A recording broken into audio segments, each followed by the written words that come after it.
Welcome to this edition of Pacific Magazine. I'm Tech Sergeant Bryan Magee, and I'm in Guam, where Operation Christmas Drop is the highlight of the holiday season for the military. Today, we take you around the Pacific for some holiday spirit. We'll take a look at Operation Christmas Drop, Santa visits the children at Camp Fuji, and we'll see Santa suit up for a 5K at Yokota Air Base. We start here in Guam with one of the longest running airlift missions in the Department of Defense. Roughly 200 volunteers, including international partners from Australia and Japan, came to Andersen Air Force Base to help pack boxes for the 65th annual Operation Christmas Drop in early December. So today was a culmination of 11 months of hard work, so it's hard to believe that 11 months has all led to an hour of packing. Approximately 140 boxes were packed with more than 40,000 pounds of essential supplies like tools, food, and clothes, including toys for the kids. It's more than just the items that are in the box. You know, it's really the spirit and the heart and the generosity that's behind it that I think means as much to them as anything. Once the items are packed with a watertight seal, the boxes are taken to the flight line, loaded onto C-130s, and ready for delivery on more than 20 missions spanning nearly 2 million nautical miles throughout the Pacific. Operation Christmas Drop is a great exercise to come out and be part of because we learn to operate with the Japanese and the United States. We're quite close allies and we are called upon to work together in humanitarian assistance missions quite often. The boxes are delivered to the 20,000 people living throughout the Commonwealth of Northern Marianas Islands, the Federated States of Micronesia, and the Republic of Palau. This year, the U.S. Navy and Coast Guard participated for the first time and delivered boxes by boat. Well, today we got to unload just a lot of donations that people came together just to give. We were able to unload that onto our ship so that we can take that with us on our next underway trip. It's like part of my job, but it feels like, you know, a privilege at the same time to do. Operation Christmas Drop has grown to become an annual holiday tradition beloved by all in Guam and within the region. Reporting from Andersen Air Force Base, Guam, I'm Technical Sergeant Bryan Magee. Operation Christmas Drop has been around since the 1950s. Here's Amy Forsyth with a look back on its early beginnings. It all began, as the story goes, when a group of Air Force weather hunters or typhoon chasers based at Andersen Air Force Base were out gathering information and flying low enough to notice people on a small patch of land waving to them. These historical photos show the mission through the years. It was around Christmas time back in 1952 when the weather crew noticed people waving.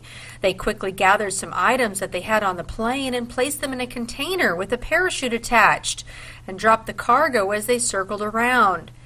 In the following years, wives and other community members wanted to pitch in, so they began gathering donations and salvaging drop containers that they couldn't otherwise use.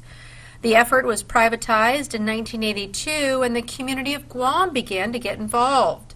It's become one of the DoD's longest-running humanitarian missions.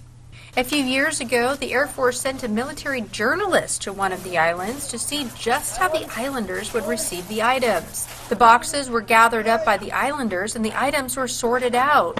Reports are that they make use of every single item for several years because these islands are so remote and they don't have access to stores or any other means of gathering supplies. For Pacific Magazine, I'm Amy Forsyth. We head to Japan where the kids got a visit from a special person. Lance Corporal Jacob Colvin is at Camp Fuji with more. Many people don't even know Camp Fuji exists. Those that do may not know where it is. There is, however, one person who knows exactly how to find it. Although his reindeer may have gotten lost, Santa arrived at Camp Fuji to find out what the children on and off base want for Christmas. You know, up here at Camp Fuji, we're up on the mountain. It's a small community. Gotemba is a small town compared to the installations like down closer to Tokyo. So it takes a little bit longer sometimes for the word to get out, the activities that we have up here. But every time we continue to do them, more and more people show up. And that's very good. That's a positive sign.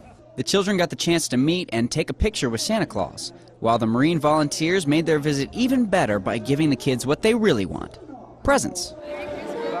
Camp Fuji here, we like to include the local community in everything we do, both military training and community events like this. I think we have at least 2 a quarter that we do to celebrate with the local community, bring them on base, show them what we do, show them who we are, interact and increase our friendships and our growing relationships with the local population. What better way to do that than having a tree lighting at Camp Fuji?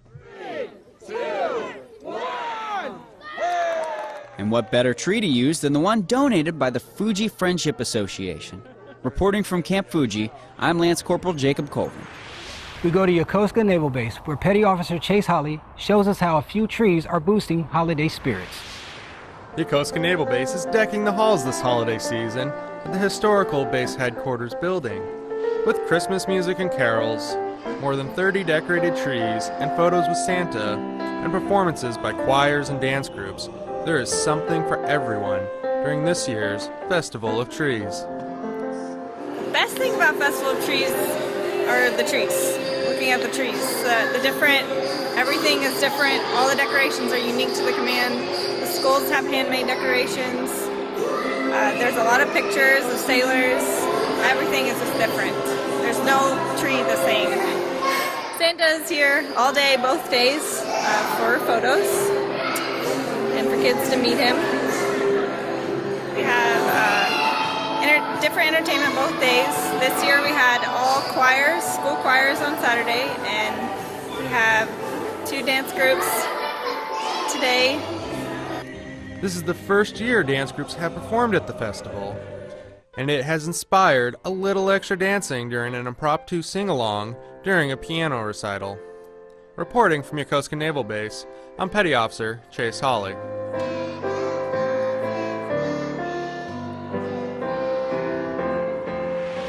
Up next, we go to Korea, where the community has come together for some holiday music. As the air grows colder, the hearts of the U.S. Army Garrison Yongsan community grow warmer with this year's holiday concert. This is a great community event, and we are just one voice, one team, one fight. The South Post Chapel celebrates the holiday season with hundreds of attendees, including 75 to 80 members of the combined choir. Choir members have volunteered their time by practicing non-stop since September. Guests enjoy the cheerful music of the Youth Orchestra, Combined Choir, and 8th Army Band. Army Sergeant Karen Solano, Yongsan, Korea. For the last segment of this edition of Pacific Magazine, see how Santas are staying fit for the holidays at Yokota Air Base. Santas flew in for Yokota's first Santa Shuffle to promote running and to celebrate the holiday season. We wanted to show that running can be fun. I mean, dressing up in Santa suits and running, it doesn't have to be a chore. Running is a great way to exercise, great activity. Strider members love running and run all over Japan, and we just kind of want to share that with people at Yokota and try and get some new membership involved as well. This is a run that's done in the States all over. Every Christmas there's lots of different Santa runs going around, but this is the first time we've had one on Yokota, and so we're excited to bring one here. Friends and family warmed up after the run with some hot cocoa and donuts. Petty Officer Lorelei Vandergrund, Yokota Air Base, Japan.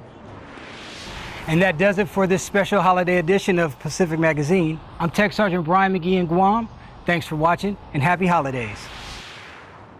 And we leave you with some imagery from Operation Christmas Drop.